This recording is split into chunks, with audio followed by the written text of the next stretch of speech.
청년들이 하반기 시작하면서 새벽 기도회를 스스로 하겠다고 한 주간 말을 하더니 오늘 나온 것 같아요. 모두들 피곤할 텐데 지금 비몽사몽간에 얼마나 힘듭니까? 참 그래도 비몽사몽간에 새벽 기도회 할 수 있고 이런 시간들이 참 우리에게 행복을 가져다 주고 나중에 지나고 보면 정말 그때 잘했다라는 것을 알게 되어질 것입니다. 현존하는 미래의 아름다움을 오늘 내가 조금이라도 바꾸면서 나아갈 때 우리의 미래가 더 밝아지고 환하게 열린다는 사실, 여러분이 꼭 경험하고 체험할 수 있기를 축복합니다. 읽은 말씀 전체적인 내용을 잠시 간략하게 설명을 하도록 하겠습니다. 이스라엘 백성들의 왕정시대의 말에 미가라는 선지자에 의해서 우리가 부정과 부패와 우상숭배를 통해서 하나님의 진노를 샀고 가난하고 억눌리고 연약한 사람들을 돕지 않고 오히려 그들을 착취하고 억압한 죄로 말미암아 젖과 꿀이 흐르는 가나안 땅, 하나님이 하나님의 백성을 통해서 세울 비전이 다 무너졌기 때문에 나는 너희들을 더 이상 책임지지 않고 바벨론에 의해서 이 나라를 망하게 할 것이다. 그리고 살아남은 젊은 사람들은 바벨론의 포로로 끌고 갈 것이다. 무시무시한 얘기를 하고 있습니다. 성경 통독을 한 40여 명의 우리 성도님들이 시작을 했고 지금 한 30명 정도가 30주차까지 이어져 오고 있습니다. 예레미야서를 읽으신 분들은 얼마나 바벨론에 의해서 멸망할 때 그 유다라는 현실이 처참했는지를, 그 무시무시한 하나님의 징계를 여러분 보셨을 겁니다.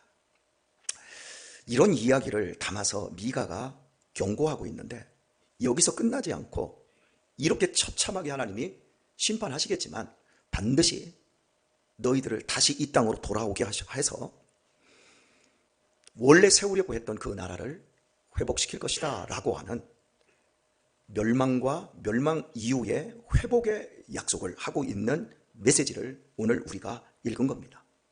그리고 이것은 단순히 이스라엘 백성들의 역사만을 이야기하고 있는 것이 아니라 예수 그리스도를 통해서 세우실 진짜 이스라엘, 그리고 영적 예루살렘, 오늘날의 복음의 시대를 말하고 있는 거예요. 그리스도께서 오셔서 하나님의 나라를 만드시고 또 사람들을 모으셔서 그 사람들을 통해서 하나님의 나라를 계속해서 확장시키시고 주의 성령을 이 땅에 보내심으로 말미암아 지금까지 오늘 여기 있는 우리에게까지 이 놀라운 복음의 비전, 이것을 궁극적으로 영적으로 이야기하고 있는 본문이 또 미가서라고 할 수 있습니다. 이런 전체적인 배경을 가지고 이제 오늘 본문 말씀을 보려고 하는데요, 저희가 이미 8절과 9절 말씀을 보았습니다. 오늘은 10절과 13절까지의 말씀을 보려고 하는데요, 10절과 13절 말씀을 보려고 하면 8절과 9절 말씀도 우리가 또 생각을 해봐야만 합니다. 제가 빠르게 좀 읽어보겠습니다. 8절과 9절. 나의 대적이여 나로 인하여 기뻐하지 말지어다. 나는 엎드러질지라도 일어날 것이요 어두운데 앉을지라도 여호와께서 나의 빛이 되실 것이미로다. 내가 여호와께 범죄하였으니 주께서 나를 위하여 심판하사 신원하시기까지는 그의 노를 당하려니와 주께서 나를 인도하사 광명에 이르게 하시리니 내가 그의 의를 보리로다. 심판의 얘기를 하고 있어요. 여러분, 나를 위하여 심판한다 그래요. 나를 위하여 구원한다, 이게 맞잖아요. 그런데 나를 위하여 심판한다, 그 심판 자체가 결국 이스라엘 백성들의 몸에, 그들의 삶에 배어있는 죄를 다 제거하는 일이고 그들 안에 있는 독을 모두 뽑아내는 일이기 때문에 심판이 반드시 필요한 거예요.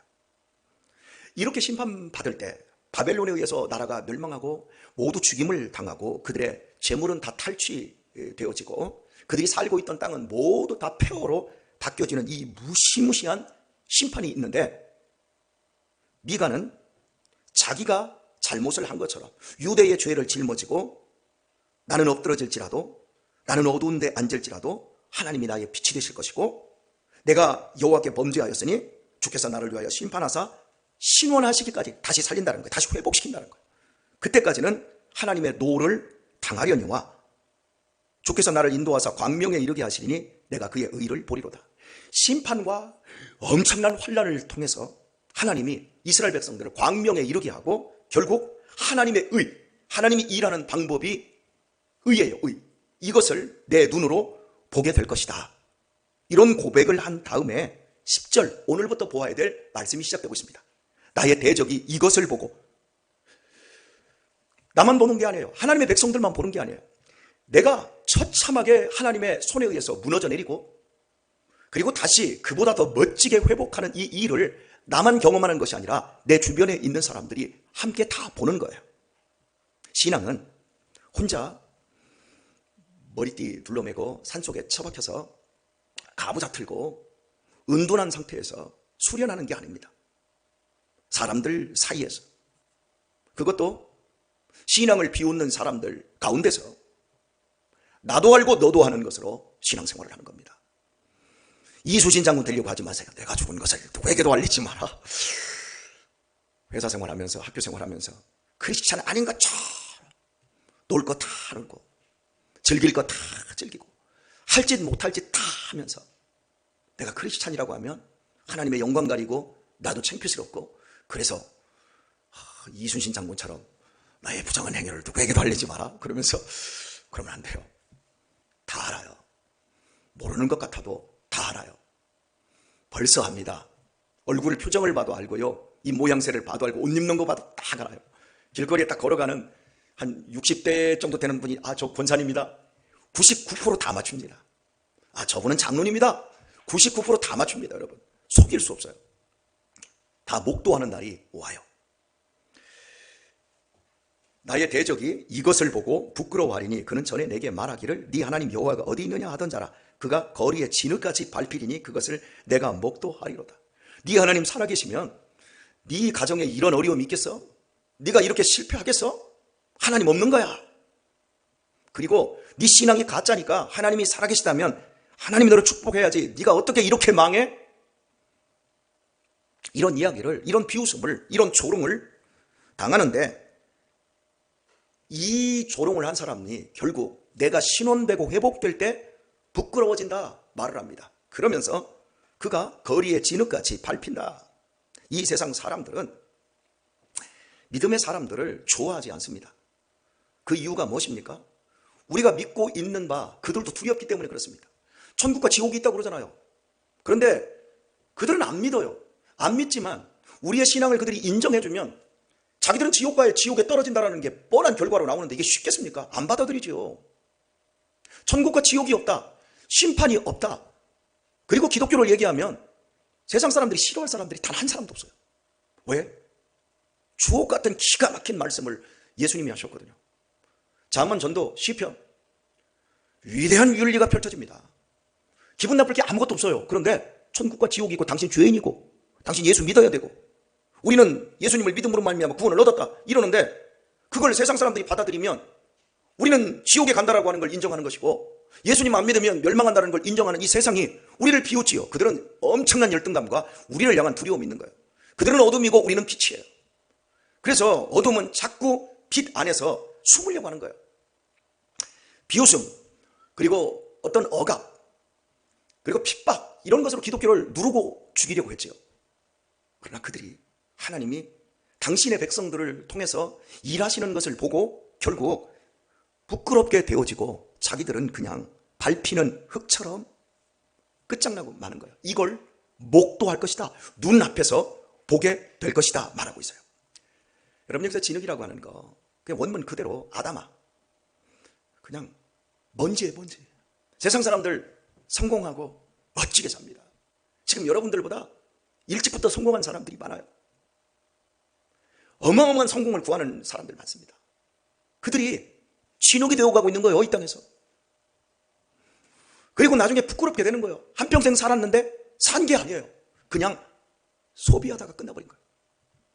삶을 살아야 되는데 삶을 살지 않고 그냥 존재하다가 없어지고 마는 거예요. 어제 저녁 잠을 한 10시쯤에 들었다가요, 새벽 1시 반에 모기 한 마리가 윙 돌아다니고 제 귀에서 확 돌아다니는 거예요. 그래서 얼굴 근처로 유인을 했어요. 그때 이 근처로 왔어요. 그러더니 느낌이 들어요. 여기에 딱 앉았어요. 냅다 한 대 때렸어요. 샥 긁었어요. 그 모기 어디 갔어요? 조금 전에 살았어요. 그죠? 시큰 피 빨아먹고 있었어요. 산 게 아니에요. 존재하다가 없어지는 거예요. 그게 진흙이에요. 세상 사람들은 존재하다가 없어지는 거예요. 그런데 우리는 살고 있는 거예요. 살다가 이사 가는 거예요. 여러분, 이 세상에서 존재 방식으로 인생을 잘 생각해야 돼요. 나는 정말 살 것인가? 존재할 것인가? 제가 어린 시절에 고등학교 2학년 때 설악산으로 수학여행을 갔었습니다. 그때 흔들바위를 흔들흔들했어요. 이걸 친구들하고 여럿이 빌었는데 흔들흔들했어요. 그리고 이제 우리 아들들하고 설악산을 가면서 흔들바위에 섰어요. 세월이 한 30년이 지났죠. 흔들흔들해요. 거기에 그대로 그냥 존재하고 있어요. 그런데 저는 컸어요. 성장했어요. 그만큼 30여 년 동안 그만큼 저는 살은 거예요. 걔는 거기 흔들바위는 존재한 거예요. 여러분, 그냥 멋지게 존재한다고 그것이 대단한 게 아니라니까요. 살아야 되는 거예요. 사람은 지지고 볶아대도 살아야 돼요. 살면서 성장하는 거예요. 덩치만 크면 안 돼요. 덩치만 커서 흔들흔들 제자리만 지키면 안 돼요. 돌아다녀야 돼요. 그러면서 우리 자신이 깊어지고 하나님의 자녀로 우리를 불러주신 그 대등한 자리까지 우리가 나가야 되는 거예요. 우리는 이 세상에 손님으로 청함받지 않았어요. 하나님이 우리를 손님으로 부르지 않았어요. 하나님이 우리를 종놈으로 부르지 않았어요. 헌금 내고 예배 행위하는 종놈으로 하나님이 우리를 부르지 않고 하나님의 자녀로 불러주시고 대등한 관계에서 네가 자식이지, 내가 아버지야, 얘기해보자. 그러면서 우리를 그 높이까지 하나님이 그 자리까지 우리를 끌어올리는 거예요. 어제 여기 대부분 제 오후 설교를 들으셨으니까 7억의 보험금을, 생명보험금을 받았는데 삼촌들이 와서, 정말 어려운 삼촌들이 와서 나 3천만 원만 달라 그랬을 때 전혀 3천만 원 주지 않고 언제 나한테 과자 하나 사줬어요? 삼촌? 가세요. 그리고 인간관계가 쪽 났어요. 그런데 제가 여러분에게 설교하면서 사람을 얻으라 그랬어요. 3천만 원이 아니라 저 같으면 3억이라도 줘요. 왜? 사람을 얻고 싶으니까. 그리고 삼촌들은 나랑 피를 나눈 사람이니까. 내 엄마의 오빠이고 동생이니까. 한평생 살아가면서 삶을 살아야 될 거 아니에요. 돈 가지고 존재하다 갈 거예요? 삶을 사는 게 얼마나 복인데, 나누고 섬기고 베풀고 내 것이 내 것이 아니고 내 것이 네 것이고 네 것이 네 것이가 아니고 내 것이 네 거고 네 것이 내 것이고 함께 부족한 부분을 세워지며 사는 게 얼마나 좋은 건데요. 그래서 제가 사람을 놓치지 말라 설교를 했는데 집에 갔더니 유신이가 저한테 노발대발하면서 아버지 미쳤간데 3천만 원 줘요? 그거 무슨 논리예요? 왜 줘요? 아무런 상관없는데? 그 내 앞으로 나온 건데? 그래서 야 이놈아 하면서 여러 가지로 설명하면서 사람 얘기를 하는데 못 알아듣는 거예요. 한 번에 내가 무질릴 수 있어요? 오늘 또 얘기해야 돼요. 왜 그래야 되는가? 왜요? 우리 아들은 저랑 대등한 아버지와 아들의 관계예요. 얘가 제 아들이 아니고 아랫집 애라면 그런 얘기 나랑 나눌 필요가 없어요. 하나님이 우리를 이 땅에서 우리의 죄악을 심판하시고 신원하시기까지 우리를 끌어올리시는 이 모든 작업들을 하시는 이유는 우리로 하여금 진정한 삶을 살게 하고 하나님이 생각하는 그 자리에까지 우리를 끌어올리셔서 우리로 하여금 이 세상에 빛이 되고 소금이 되게 하시려고 하는 그 하나님의 목적, 거기에 있어요. 여러분, 존재하다가 없어지지 마세요. 송탄 장로교회에 권혁절 목사가 여기에서 목회를 합니다. 35년, 36년 목회하다가 존재하다가 없어지는 목사 되고 싶지 않아요. 저는 여기서 살고 싶어요. 아니, 은퇴하고도 계속 살겠다는 얘기가 아니라 여러분들과 함께 삶을 산 사람으로 있고 싶은 거예요. 함께 먹어야 돼요. 밥을 먹고. 함께 고민하고 괴로워하고 갈등하고 소리 지르고 울고 짜고 웃고 이 모든 과정이 녹여져야 되는 거예요. 여러분이 인생에 고난을 당합니까? 그러면 웃지 마세요. 웃으면서 고난 당하는 사람 없어요. 정말 고통스러운데 실실 웃어요? 그 사람은 이제는 죽겠다는 거예요. 포기한 사람은 웃습니다. 정말 힘들고 이제 마지막 끝장에 마포대교 위에서 뛰어내릴 사람은 웃어요. 하지만 우는 사람, 소리 지르는 사람은 견디겠다라는 신호예요. 나 견디고 싶으니까 힘주세요 하고 하나님 앞에 울부짖는 거예요. 울부짖고 막 속상해하고 이게 불신앙이라고 하지 마세요. 이런 과정들이 있어야 사람이 되는 거고 이런 과정들을 통해서 사람이 연그는 거예요. 왜 우리 유신이가 미쳤간데 3천만 원 줍니까? 걔는 경험이 없기 때문에 그래요. 사람에 대한 경험, 사람의 중요성이 뭔지를 모르기 때문에 그런 거예요. 기다려줘야죠. 하나님이 신원하기까지 이스라엘 백성들이 지금 만들어지고 있는 거예요. 사람이 하루아침에 다 만들어지고 모든 것을 알게 되고 깨닫는 것은 아니에요. 우리 역시 진흙 같은 존재였어요. 그런데 하나님이 우리를 간섭하시는 거예요. 조금만 더 볼까요? 11절 네 성벽을 건축하는 날 곧 그날에는 지경이 넓혀질 것이라 말합니다. 이스라엘 성벽을 건축하는 것을 지금 얘기를 하고 있는 거죠. 다 돌아와서. 그런데 이것은 조금 더 넓은 의미로 지경이 넓어진다. 성벽을 건축했는데 무슨 지경이 넓어져요? 이건 예수 그리스도의 십자가의 죽음과 부활로 말미암아 이루어질 성과 같은 그 튼튼함, 그러면서도 온 세상을 향해서 복음이 전진하고 세상을 다 덮어버리는 이런 비전들을 말하고 있어요. 12절 볼까요? 그날에는 아수르에서 애굽 성읍들에까지, 애굽에서 하수까지, 이 바다에서 저 바다까지, 이 산에서 저 산까지의 사람들이 니게로 돌아올 것이나 그 땅은 그 거민의 행위의 열매로 인하여 황무하리로다. 아수르에서 애굽 성읍들, 이 바다에서 저 바다까지 세계 모든 열방을 이야기하고 있는 거예요. 여러분, 우리 고려시대, 조선시대에 세계하면 어디까지인 줄 아세요? 중국을 기점으로 저 티베트, 그리고 세계하면 저 베트남, 그리고 일본, 여기가 전 세계에서요. 그 너머는 몰랐어요.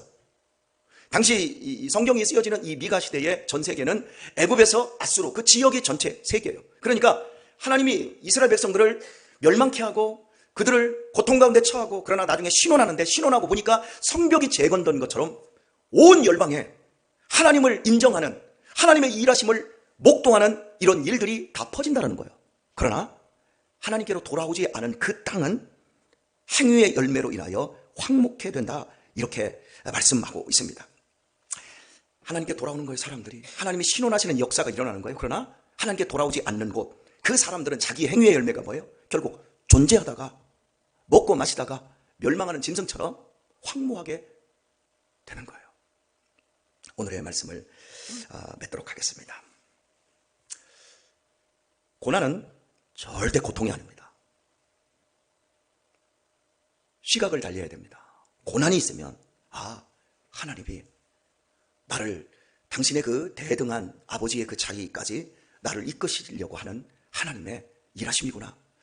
나를 대접하고 있고, 나를 공부시키고 있고, 나를 성장시키기 위해서 하나님 내게 고난을 주셨구나. 이렇게 생각을 해야지 고난을 고통으로 가져가면 안 돼요. 불교처럼 고해의 바다다, 쓸데없다, 의미 없다, 그냥 정도 주지 말고 욕심도 내지 말고 무다, 이렇게 살면 안 돼요. 고난은 절대 고통이 아닙니다. 고난은 우리를 성장시키는 거예요. 물론 고난에 통증이 있어요. 하지만 그 통증이 우리를 거꾸로 틀린 대로 가는 게 아니라 우리를 성장시키는 대로 가요. 고난이 없으면 사람이 안 돼요. 우리 청년들, 여러분의 인생 속에서 고난을 많이 당해야 돼요. 물질적인 고난도 당해보고 인간적인 고난도 당해보고 갈등하고 괴로워해야 진짜 백이 사람이 됩니다. 그래야 다른 사람의 마음을 알게 되어져요. 다른 사람과의 관계를 제대로 할 줄 알게 되어지고, 그래야 여러분이 행복해지고 여러분이 시원해지는 거예요. 제가 우리 유신이한테 하다가 말이 안 되니까 제가 얘기했어. 너는 안 해봐서 그래.